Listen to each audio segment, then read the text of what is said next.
Hey everyone, I'm John Michael, and thanks for tuning in to Web Tip Wednesday with RunBiz. Today is going to be another episode about websites and all things SEO. We've got a lot to cover today, so let's go ahead and jump in. In the previous episodes, we have been laying the groundwork for SEO and also talking about how it can impact your business. But today, we're going to try to answer the top 5 questions that we get from people about SEO. Question number 1, how does SEO work? Okay, so we've mentioned this before, but Google has over 200 ranking factors for how they determine how they position websites in their rankings. Search engines crawl or scan your website to try to understand what it's actually about.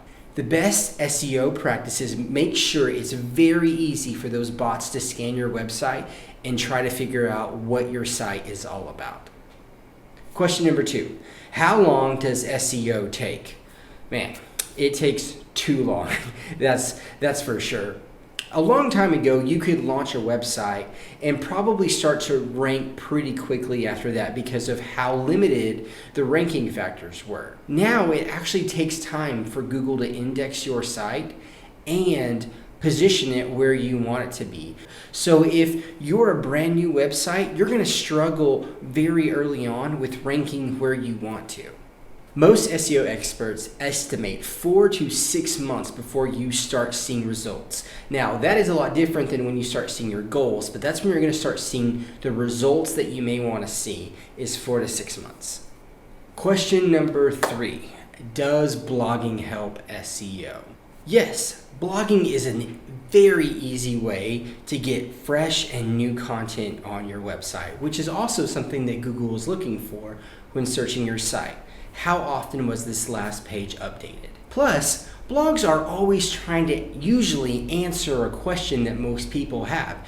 And usually that's what you're doing when you're searching the internet, right? You're looking for an answer about your health or when this is happening or what does this mean. And usually blogs are really great at answering those questions and getting very high on search engines. Question number 4. Can I do SEO myself without hiring an SEO professional? Yes and no. Yes, you absolutely can try to do SEO yourself. You can definitely implement a very basic SEO strategy on your site, but it is very time consuming.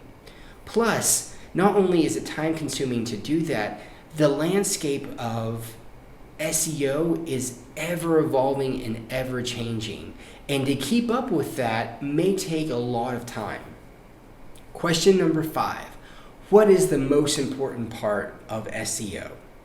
Now, while all aspects of SEO are very important, your online reputation actually holds the most weight. And remember, your online reputation can consist of backlinks, it can consist of brand mentions on the internet from news stories or blogs or anything like that. It can consist of social media mentions and everything that can encompass your reputation online. And if you realize it actually doesn't have that much to do with your current website. So you can have a really great website that's very fast and very good, but you're only actually really being successful at 50% of SEO, and that's what we've talked about in the past. Well, that's all I've got for today. I hope you enjoyed these top 5 questions that we get asked about SEO. There are so many other questions that we get asked about SEO, but I think these are the ones that most people ask, and it's going to help you try to understand SEO a little bit better. As always, if you like these videos and you like our Web Tip Wednesdays, make sure to subscribe to our channel so that you can get all of your Web Tip Wednesday videos straight to your feed. That is all I have for you. We'll see you next time.